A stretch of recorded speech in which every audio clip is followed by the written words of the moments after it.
কলকাতা হাইকোর্টের এলডিএ পরীক্ষা দিতে যাচ্ছ আর মার্কস ডিভিশন জানবে না, তা তো হতে পারে না। কারণ তোমাকে মার্কস ডিভিশন জেনেই পরীক্ষায় বসতে হবে। তোমরা ইতিমধ্যে নোটিফিকেশন দেখেছো যে মার্কস ডিভিশন কিন্তু সেখানে উল্লেখ করা নেই, মার্কস ডিভিশনের কোনো উল্লেখ নেই। নোটিফিকেশন কি আছে, সিলেবাসটা দেওয়া আছে, কিন্তু সিলেবাসের মার্কস ডিভিশন যেহেতু নাই, তো সেই হেতু আমরা কিন্তু প্রিভিয়াস ইয়ার্সটাকে একটু ভালো করে অ্যানালাইসিস করব, যেটা খুব দরকার। তো চলো আমরা দেখে নিই যে কিরকম অ্যানালাইসিসটা আমরা করতে পারছি। হ্যাঁ, আর একটা কথা বলে দিই, এই যে অ্যানালাইসিস করছি, এই অ্যানালাইসিস তোমরা কোথাও পাবে না। এই যে এতটা রিসার্চ করে অ্যানালাইসিস করা, আমি বলছি যে এটা তোমাদের কি পরিমাণে হেল্প করবে তোমরা নিজেরাও বুঝতে পারছো না। জাস্ট ভিডিওটা প্রথম থেকে শেষ পর্যন্ত দেখো, চ্যানেলটাকে সাবস্ক্রাইব করো, আর বন্ধুদের মধ্যে অবশ্যই কিন্তু শেয়ার করো, যাতে তারা এই যে ইনফরমেশনটা তারা যেন পায়, আর তারা যেন জানতে পারে বিষয়টা, সঠিক বিষয়টা তাদের কাছে পৌঁছানোটা খুব জরুরি। চলো আমরা দেখে নিই সিলেবাস 2024-এর কথাই আমি বলছি। এই বছরের সিলেবাসের কথা আমি যদি দেখি, তাহলে দেখবো সিলেবাসে পরিষ্কার লেখা আছে যে 4টে জায়গা থেকে কিন্তু পরীক্ষায় কোশ্চেন থাকবে। কি কি না, অ্যারিথমেটিক, ইংলিশ, জিআই এবং জিকে এবং কম্পিউটার। তো 4টে সাবজেক্ট যেহেতু রয়েছে, তাহলে আমরা অনায়াসে বলতে পারি 4টে সাবজেক্ট এবং পরীক্ষার মান কত, পরীক্ষায় থাকবে 100 নম্বর। তাহলে 4টে সেক্টর থেকে 25-25 করে, এটা ইজিলি আমরা কিন্তু এই কনসেপ্টটাই কিন্তু মাথায় ঢুকবে। কিন্তু নোটিফিকেশন যদি ভালো করে দেখো, তাহলে তুমি দেখতে পাবে যে এই 25-এর কোনো উল্লেখ নেই। সুতরাং যারা 25-25 ভাবছো, তারা কিন্তু ভুল ভাবছো। কেন বলছি, নোটিশের উপরে ভিত্তি করে আমি বলছি, কারণ নোটিশে তো কোশ্চেনের কথা বা নাম্বারের কথা বলা নেই, সেখানে শুধুমাত্র সিলেবাসের যে সাবজেক্ট, সেই সাবজেক্টের কথা বলা হয়েছে। প্যাটার্ন কি হবে সেটা একবার খেয়াল করে দেখো। তো আমরা যদি এখান থেকে 25-25 করে পড়ি, তাহলে আমরা কি লস করব নাকি লাভ করব? তার জন্য আমাদের যেতে হবে আগের বছরের নোটিফিকেশনে। আগের বছরের নোটিফিকেশনে এই ছিল, সিলেবাসে এই ছিল, কিন্তু 25-25 করে কিন্তু আসেনি। 25-25 করে না এসে কি হয়েছে, 2018-র নোটিফিকেশন এবং পরীক্ষা হয়েছিল 2019-এ পরীক্ষা হয়েছে।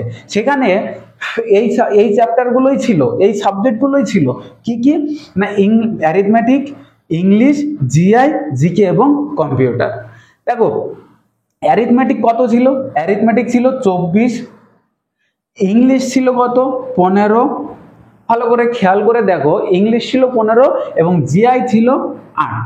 তো এই যদি অবস্থা হয়, তাহলে জিকে তো বেশি থাকবেই, কারণ 25-25 করে নেই। জিকেতে থাকছিল কত, জিকেতে ছিল 53খানা জিকে। সুতরাং এই যে সেক্টরটা ভাগ করা, এই ভাগ করাটা তোমাকে বুঝতে হবে যে জিকে এবং কম্পিউটার থেকে, অর্থাৎ আমি টোটালটাকে জিকেই ধরবো, জিকে থেকেই আসলো 53খানা কোশ্চেন, জিআই 8খানা, ইংলিশ 15খানা, অ্যারিথমেটিক 24খানা। সুতরাং কোথায় ফলো করলো যে 25-25, যারা বলছে 25-25 বা যারা প্র্যাকটিস সেট তৈরি করছে, তাদের কি অবস্থা হবে জানি না, হয়তো বা 25-এও আসতে পারে, কিন্তু আগের বছর 25-এ আসেনি, সেটাই তোমাদের জানানোর বিষয়। তাহলে এই যে জায়গাটা কিন্তু অনেক বড় জায়গা। অর্থাৎ এই জিকে এবং কম্পিউটারের 53খানা কোশ্চেন আসছে, এই 53খানা কোশ্চেন কোথার থেকে কত এসছে, সেইটাও আমাদের চুলচেরা বিশ্লেষণের মাধ্যমে আমরা জানবো। চুলচেরা বিশ্লেষণ আমরা করব যে স্ট্যাটিক জিকে এবং কারেন্ট অ্যাফেয়ার্স। স্ট্যাটিক জিকে এবং কারেন্ট অ্যাফেয়ার্সে কত এসেছিল না, 15 নম্বরের 15টা কোশ্চেন ছিল।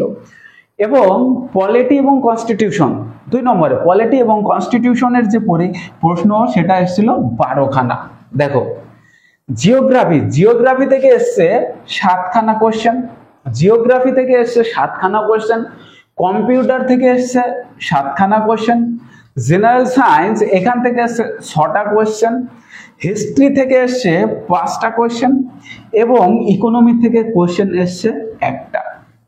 সুতরাং তোমরা মার্কস ডিভিশনটা ভালো করে বুঝতে পারলে যে কোন জায়গা থেকে সব থেকে বেশি কোশ্চেন আসছে, কোন জায়গা থেকে কম কোশ্চেন আসছে।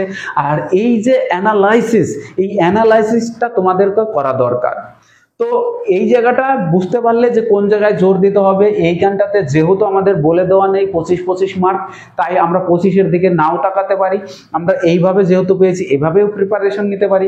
আবার 25-25 করেও যে আসবে না সেটাও বলা যায় না, কারণ আসতেও পারে।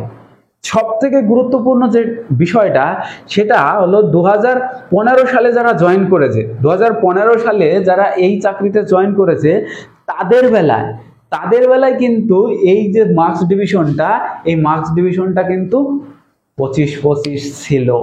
অর্থাৎ 25-25 ছিল 2015-তে যারা জয়েন করেছে।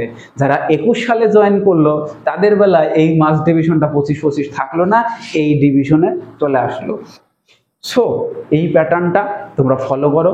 আশা করি তোমরা বুঝতে পারলে কিভাবে প্রিপারেশন নেবে সেটা নিজেরা ডিসাইড করো। আর আশা করি তোমরা এর পরবর্তী ভিডিও বুক লিস্ট আসছে, সেই ভিডিওটা তোমরা দেখো। আর সকলের প্রিপারেশন একদম মজবুত হোক, শুভকামনা প্রত্যেকের জন্য। আর স্বপ্নের চাকরি পাওয়ার জন্য লড়াইটা জারি থাকুক। Thank you for watching.